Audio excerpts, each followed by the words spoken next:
Hello, welcome to Book Obsession. I'm Ashley Gunn, and this is going to start the beginning of a new series of reviews. It's going to be on Jennifer Armentrout's The Lux series. For any of you who are not familiar with this series, it's a paranormal series about aliens who live on Earth. And I will tell you, this is the very first Alien series I've ever finished. Absolutely loved it. I can't wait to share it with you guys. This is not an erotic series, which is unique for both aliens and fantasy series. They will talk about sex sometimes because it will happen, but for the most part, they talk about kissing and those types of things more. So with that being said, we start with Obsidian. In this book, you're going to meet all the main characters. So Katie is a young woman who moves to this new town with her mom, and unbeknownst to them, it's full of aliens, which I really like that Jennifer made there be a reason. Essentially, all of the aliens congregate around areas with large amounts of quartz because it helps protect them and hide their powers from the other aliens that are hunting them. It was a fantastic idea because it makes sense why you have a town with a whole bunch of aliens at one place. The actual aliens, the way that they're described, their features and stuff, are incredible. They're basically beings made of light, and depending on which one, each alien has its own degree of powers. So where some might be able to switch shapes, others might be able to bend objects, manipulate objects more. It depends on which one. Damon, which is going to be the main male character, is the most powerful warrior out of all of the Luxon that I know that are on Earth. I'm not really sure out of all of them if I would consider him the most powerful, but definitely out of the ones on Earth, he's the most powerful. And then you have Dee and Damon are going to be the aliens next door. Katie is going to become very good friends with Dee. Damon and Katie are going to hate each other. This might sound like a complaint, and I don't mean it to. I just want to explain this part maybe before you read it, honestly. In this book, Damon and Katie have a very, very spiteful relationship. They're constantly fighting. I think it basically starts on Damon's side. For sure, that's what I would say. And then it just grows from there, this animosity between the two of them. Katie obviously doesn't know where it comes from. And truthfully, for a little while, you're almost in the dark as to why he's acting like such a jerk for no reason. And that's why I want to tell you about this ahead of time, because for me, when I read the second book, the relationship kind of clicked for me. It took the second book for that part to really get to me, because I cannot stand hate attraction. Mainly because I don't feel that way. If I do not like you, I do not find you attractive. And so for each individual person, it's going to be different. But for me, that was difficult. When I read the second book, the way that the relationship is explained, it felt better. In the first book, you will learn that Damon and Dee have a brother named Dawson. Dawson fell in love with a human named Beth.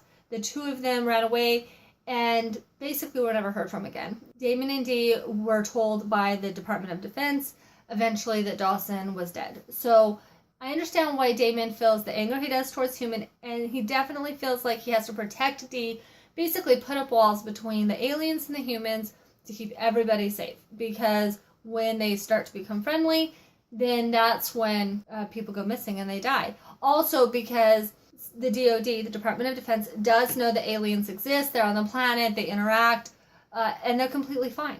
However, aliens don't tell all other civilians. And so there's also that builds walls between Damon and Katie. Maybe like a third away in this book is when Katie's going to find out there are aliens. At that point, all of this stuff's going to start clicking for her, like I think it would be for everybody, where she starts realizing all the stuff that she had seen or explained away, and the fact that it was legitimate and real. I'm going to warn you right now that there's going to be some really big surprises through this series that I refuse to spoil for you guys, because those things are just...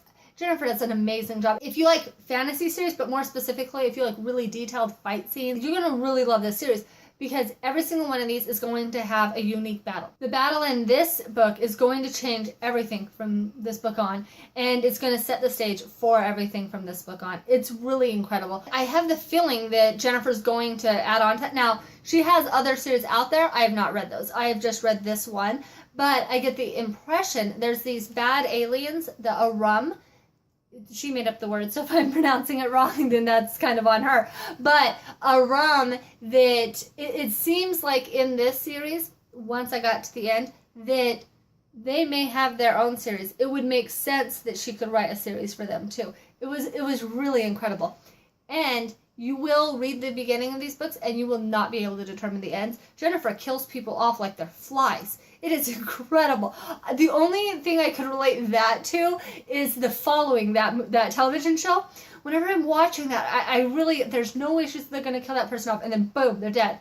That is the series. Jennifer really, she makes sure that everything has the most impact possible. And so if somebody needs to go, they're out of there. She also does not stick to one single storyline. You have a lot of splinters. You have a lot of those small little storylines that go off and then come back around in a couple of chapters. So you're always caught by surprise when little things pop out at you. So the aliens, like I said, made of light. The Arum is their basically negative counterpoint. When they were on their home planet, the Arum and them got into a war, killed their planet. Now they're trying to find a new planet. Some of them are on Earth, other ones are, just around the galaxy. This is a really good first book for the groundwork for this entire series. From here, we're going to go into Onyx. That book is going to feel completely different than this book. This is the foundation book. It's going to give you everything you need to know about all of these characters. From the next book on, you're going to have a lot of fighting.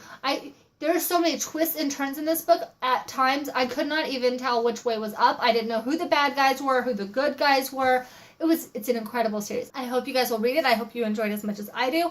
If you have any questions or comments, recommendations, leave them down below. If you have a question about a specific spoiler you would like, then go ahead and email me that. I don't mind telling you. I just don't want to ruin it for everybody. If you like this review, go ahead and like it. And if you want to join me every Tuesday and Thursday, go ahead and subscribe. If you want the rest of these videos, they'll all be on a playlist when they all get uploaded. Thank you for joining me.